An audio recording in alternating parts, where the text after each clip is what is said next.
what's the vision for Head Up? What's the end state?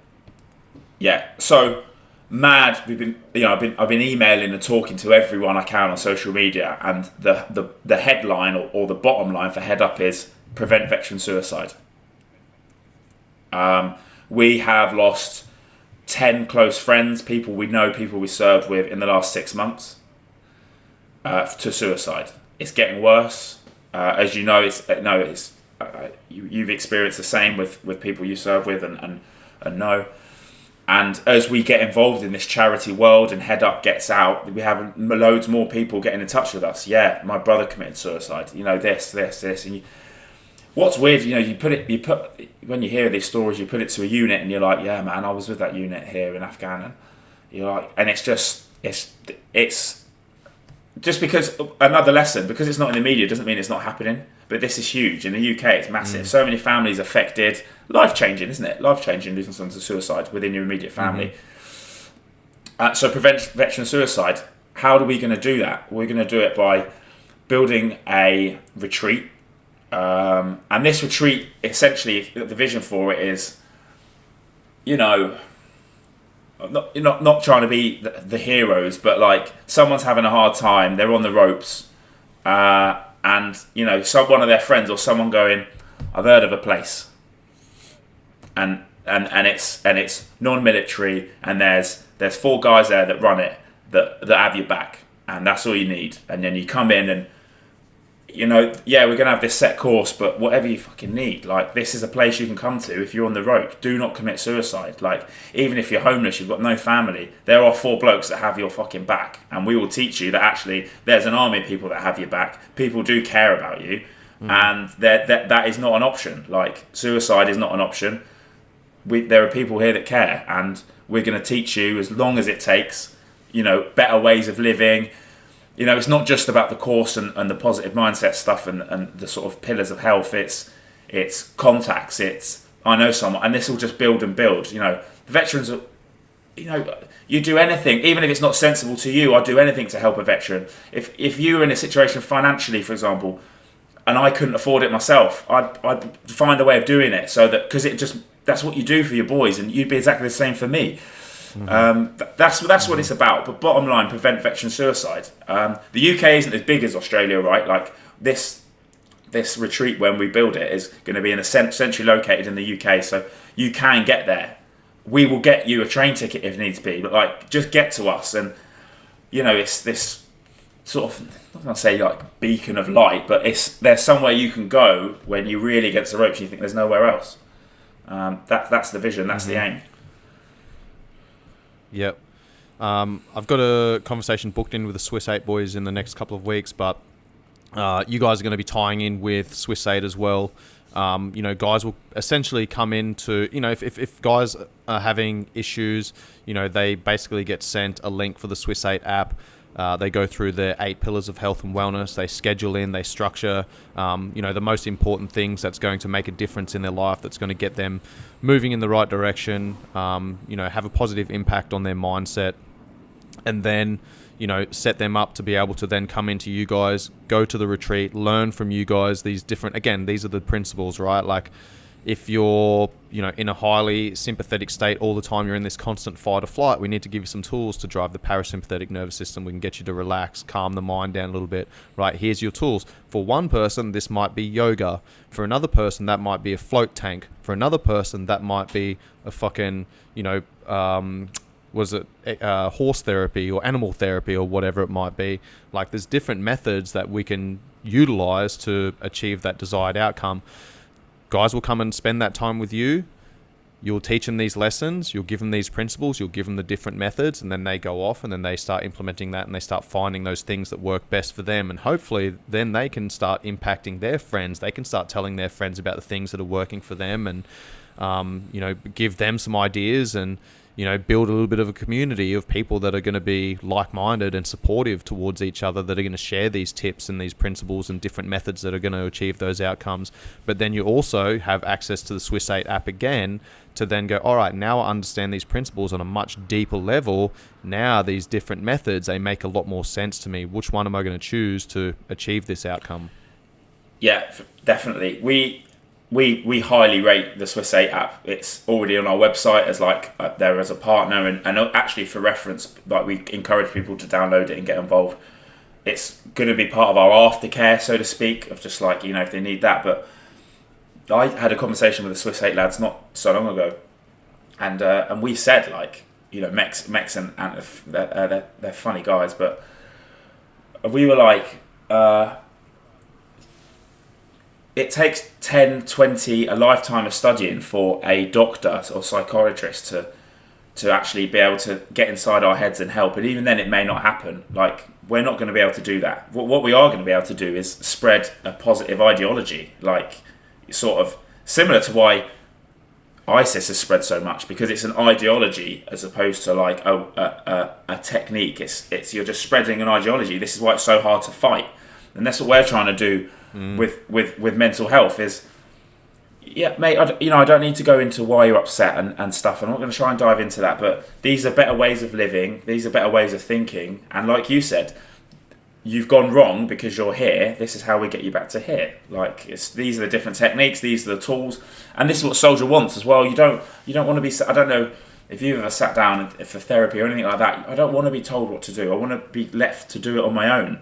We don't want our hands held, as you said at the very beginning here. We need...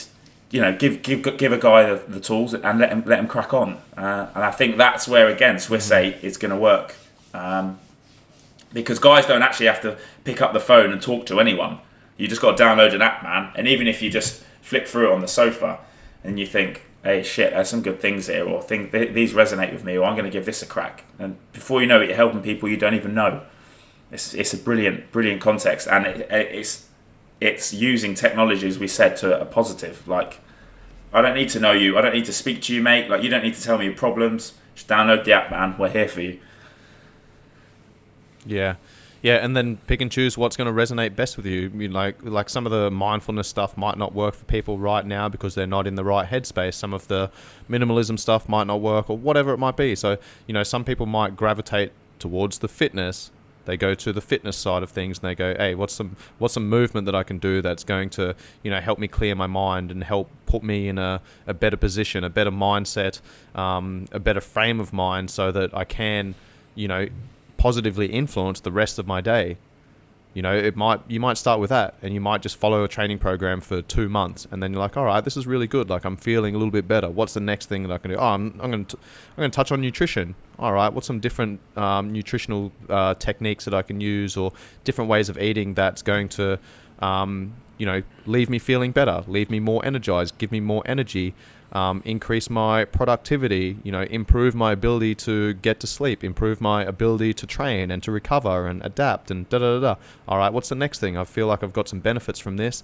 Hey, maybe this mindfulness stuff, there's something to that. If I can do 5 minutes per day and set myself and create some intentions and put myself on the front foot first thing in the morning, now I'm fucking setting an intention for the day. Now I've got a meaning. Now I just put some action steps in to achieve those things throughout the day. Sweet, that's had an impact. All right, what's the next thing? And then you just fucking keep building. You build the foundation, and then you layer principle upon principle upon principle. Yeah, and I think the key thing in what you said there as well is small changes. When I was bad, I used to think big changes, and all that does is, I keep bringing it back to this pendulum that you brought in. It really resonates with me. That just throws it off the other way. You want small time. It's like a car. You sort of swerve one way, you throw in this huge change, you swerve the other way. What you need is just bring it under control and find the groove. But like you said, small changes each day, because then when you don't make the big change, you beat yourself up, don't you? Because you haven't made it. It's tiny, 100%. Small changes. 100%. Then you're stimulating yourself through growth, as you've said, progress, and you are better than you were yesterday. Simple. It's going to start that. Then in turn, starts releasing the good chemicals in the brain rather than the bad ones, and slowly, you're better than you were yesterday. I think that's the key. I think that's the key. Man. Yep, just stacking those wins, bro. Stacking those wins, man. Like, I've used this with some of my clients before when I've looked at their. They reach out to me for online coaching, and I'll have a look at their training, I'll have a look at their diet, I'll have a look at their hydration, their sleep quality, their sleep duration. I'll ask a heap of questions, and sometimes the first thing I'm looking at is like, all right, what's one fucking really simple thing that we can do on a daily basis that's going to move the needle in the right direction? Yes, you're really fucking stressed out at work. You don't have much time to train. You're eating on the fly all the time, or you don't have time to make your own meals, blah, blah, blah. Like, all right, I'm identifying something in their lifestyle, which might be, hey, you're drinking 1 liter of water or less than a liter of water a day. I need you to get up to 2.5 liters of water a day. Okay, so for the next week, all I want you to do is drink 1.5 liters. And then the next week, you can drink 2 liters. And then the next week, you can drink 2.5 liters. All right, you've got that. You've won that. You've ticked that box. You've got to fucking tick on your calendar every single day for 21 days. Boom. All right, now we add the next thing, right? And just by simply doing that one thing, that's a cornerstone habit that then flows onto everything else. Like, I just recently signed up one of my good mates' wives as an online client. And, we had our initial conversation, and I said the same thing. I was like, what's a cornerstone habit that you can identify that's going to have a positive flow and effect to everything else that you do? And I said, for me, doing my schedule on a Sunday, sitting down, writing out my schedule, creating an intention for the week, right? On this day, this is my main focus. On this day, this is my main focus. These are the things I need to get done. I structure that in. And that allows me to, create a plan, but then I'm flexible with that plan. But that then has a flow-on effect, right? I get up in the morning and I go through my meditation. I have my coffee. I sit on the balcony and I watch the sunrise. Then I have a little bit of a stretch. Then I do da-da-da-da-da. So that one thing then has this positive flow-on effect. And something that she said was, if my house is clean on a Sunday, I'm starting the week on the right foot. And I was like, cool, that's the one fucking cornerstone habit that you need to do.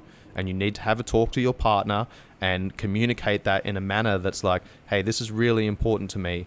If I do this thing, then I'm going to be in a good mood. I'm going to, my house is going to be clutter-free, which is a reflection of your mind. My mind is going to be clutter-free. Then I'm in a position to then, drink 2.5 liters of water. Yeah. Bet your mate is raging with you. He's now like scrubbing every Sunday. Like, fucking hell, I wish he never introduced us to codes now. No, I totally, and like you said, it's stacking the wins. For me, with the Swiss 8 app, the thing that resonated most to me was something so simple, but just had morning routine. And you're like, out of all the in-depth programs, sorry to say it, Adrian, all the in-depth programs, for me, it's like the morning routine. And when they first started, I don't know if it's still on there now, but it was like 1 litre of water before you have your coffee. Put some lemon in it if you want. This, bosh, bosh, bosh.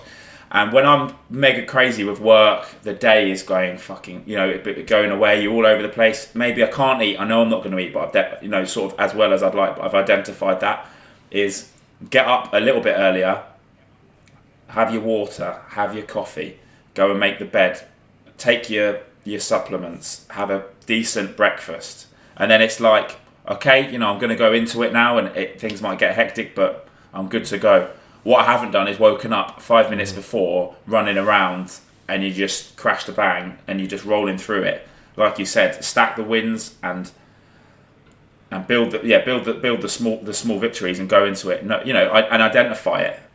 For me, that's the biggest one. I'm going to go into it now, but I started off the day fine. As simple as making your bed. Yeah. Exactly, man. Exactly. Once you start stacking those wins, then you look for other things, those other 1%ers that you can start doing as well. And, once you can start aligning those things, then it fucking gets you moving in the right direction. It progresses. It creates momentum, man. Creates momentum. And it's much easier to maintain momentum than it is to build it. The hard part is to build momentum. And this is where a lot of people go wrong, is they try and make changes. And as you said, they fucking try and do everything at once. And instead of just choosing 1 or 2 things that they can achieve every fucking day, they try and do everything. They try and get, 5 days of training in, an hour of training every day. They need to be eating clean. They need to be fucking going to bed at a certain time. They need to be getting up at a certain time. They need to blah, blah, blah, blah. And it's like, you don't need to do all of those things. Work with what you've got right now. If the one thing for you right now is, hey, I'm going to fitness is that cornerstone habit. Getting some form of training in every fucking day is that cornerstone habit. I know if I do that one thing, it's probably going to make me make, better choices when it comes to food. Yeah. It's probably going to leave me feeling more energized. It's probably going to give me a little bit more creative juices when it comes to my work. It's probably going to leave me a little bit tighter at night. I'm probably going to sleep a little bit better, so on and so forth. That's that one fucking thing. You don't go, hey, I'm not doing any training right now. I'm going to go and train 5 hours per week. You go, hey, I'm not doing any training right now. How much can I dedicate? What if I do an hour this week, right? How you break that up, whether that's, 4 15-minute sessions over the course of the week, right? That's fucking achievable. And once you can do that for 2 weeks, all right, cool. Now I'm going to do an hour and a half. Now maybe I go, maybe I'm going to do 3 days a week, but I'm going to do 30 minutes, right? And then I go to 2 hours a week. After that, once I've built into that, it might take 4 weeks, might take 6 weeks. Now I'm going to do 2 hours a week. All right. Maybe I'm doing 4 30-minute sessions. Whatever it might be, man. Like, that's how you fucking stack those wins. And once you start doing that, once you start creating momentum, again, that cornerstone habit's going to have a flow-on effect to everything else, which is going to leave you more energized. It's going to leave you feeling like you're creating these achievements, you're fucking winning, right? And then you go, right, I'm going to challenge that a little bit more. I'm going to challenge that a little bit more. I'm going to challenge that a little bit more. Yeah, for sure. Small steps, small wins, and constantly reassessing. I go into it sometimes and I'm like, yeah, I'm going to do this. And I have this goal where I'm going to say, hit 2 or 3 CrossFit sessions a week. And, you do that. And then 3 weeks into it, I'm like, sort of not stimulated anymore, or something else has cropped up. And I'm like, well, hang on, you need to reassess that. This has gone wrong now, so you need to redo this. This is what life is. You're not going to have the same routine all the time. You're going to have to make small changes. Life's going to throw different challenges. The seasons in the UK throw different challenges. It's not feasible. You're going to get up at 4 o'clock every morning and run because it's fucking raining, and that's not really going to be achievable. So, okay, have a little reassessment. Yeah, okay, it's not that you're not disciplined, but you're going to do something else training wise, or you've got to be realistic with the environment you're in. Again, another thing on Instagram, 100%. You see this guy, who's that absolute? There's like this dude called Liver King on Instagram. He's got like chest like chest like Pamela Anderson. He'll like run around with a tractor tire, throw an axe, and then just like bite a bear's neck out, and you're like, yeah, sweet. I live in London and the Bakers is down the road. It's not going to happen, mate. If I did that, I'd get arrested. I think I'm on acid. I mean, that's an extreme example, but like, just reassess all the time and be really not on 1,000 milligrams of testosterone every day. Yeah. Every week. yeah, for sure, man. Like that. You need to be realistic, right? Like, as you said, with getting up in the morning and going for a run. 4 o'clock in the morning, you're getting up, like you've set that fucking goal, right? But then if you wake up and it's cold outside and, you make that decision to not get up, I'm feeling a little bit tired, I'm going to stay in bed, right? Like, once you make that decision, it makes it easier to then make that decision again the next day and the next day and the next day. So understanding that, there's going to be times where, like I get out of bed most mornings, 6 o'clock in the morning, but then there's some mornings where like I fucking wake up and I'm like, oh man, I still feel a little bit tired. I feel like I need a little bit more sleep. So I'll get up and I'll readjust my alarm and I'll go back to sleep for another 45 minutes. That means that I'm sacrificing going through my morning routine where I'm, watching the sunrise and I'm having my coffee and I'm going through my meditation. I have a bit of a read and a stretch. I know that I'm going to sacrifice some of that stuff, but right there in that moment, that sleep is more important to me. So then when I do get up, right now I've only got 15 minutes left to go through my morning routine. So all I do is go, right, make my coffee, make my bed, do my 5 minutes of meditation. That's the most fucking important things that I'm going to take from that, right? The sleep became the number one thing. So I got that in. Cool. Number 2 thing, like make my coffee, do my meditation, make my bed. All right, sweet. Win, win, win. Yeah. You asked me on the last episode what was the most important pillar, and mine is sleep. I like to do things. I like to achieve the things that I do. Okay, if I don't, I don't. Like I said, it's not always perfect, but if I haven't had enough sleep, I'm not going to enjoy the run, and it's going to go like this. Well, I sort of failed at the run. I'm reading, it's not going in. So I sort of failed at that, and then I'm like, down, lost. Then you go into the day like that. Right, okay, I need some sleep. I'm feeling tired. What I really appreciate as well is that tool you use with a heart rate monitor is the elite HRV. So you've got the scale, and that is interesting, man. Because sometimes I'll wake up and I'm feeling I'm up and I'm about, because mentally I'm up, and then you put that on and you're like, but I'm feeling tired, and it will sort of advise that you just rest, and you're like, okay, cool. That is a brilliant tool for the person that's like, we're not all David Goggins. We're not going to have 2 hours sleep and run 40 miles, and I get that mindset is brilliant for some people. Realistically, not everyone. That's not going to work for everyone. And some tools like that you use with the Elite HRV app, brilliant. Like, yeah, I am feeling a little bit sick actually, and because of other factors, and I'm not going to train today. I'm actually going to have a bit of a chill, and it's a bit of a self-care day, Yeah, absolutely, man. I got the Rona. When was it? 2 weeks ago, Wednesday. Like the start of April, basically. Started feeling like I trained hard on Monday, Tuesday. I changed my training programs. Got a number of rugby tournaments and games coming up over the next kind of 6 weeks or so. So I changed my training. I'm, doing less mixed martial arts, boxing, jiu-jitsu, so that I can focus on a little bit more rugby specific training. So I changed my training program at the start of the month, and had 2 hard training sessions in a row, Monday, Tuesday, plus was like working hard.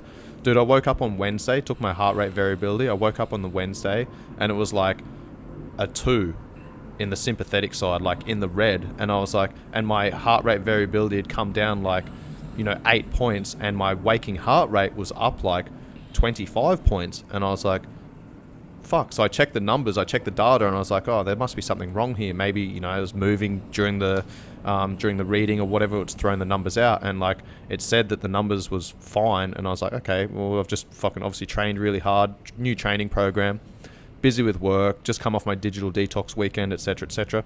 I was like, all right, well, I won't train today, and I'll make sure that I get a little bit more rest, and I eat a little bit cleaner. I make sure that I'm getting lots of vegetables in, fruits and vegetables, so I can bump up my micronutrients, vitamins, minerals, etc.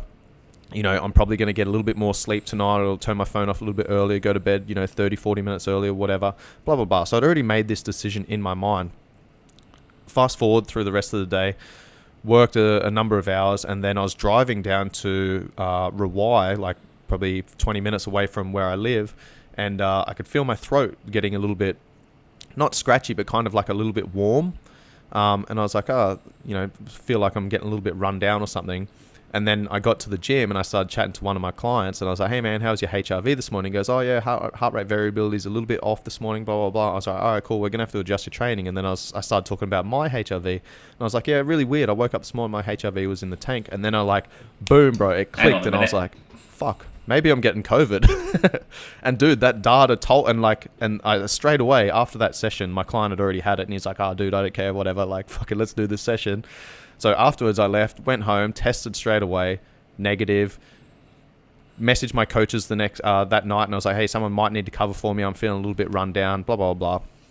Woke up the next day, tested negative, went to worked for a couple of hours, and then just hit the wall, bro. And I was like, I had to cancel like 5 of my sessions, fucking came home, tested positive, boom, all right. And like the day before, my data told me that I was getting run down. My sympathetic nervous system was jacked up, and my body was trying to recover. And that data told me that before I even felt anything. Yeah, that is proof that app is brilliant. Wow. Yeah, that's cool. That's interesting. I've learned this all from you and from training at Tiger and stuff like that. But to see it work in that case so quickly before you'd even felt anything, that's impressive, man. Yeah, that's definitely. You should maybe write in, get some free stuff, right to the app. Yeah, I should reach out to him and get him to sponsor the podcast.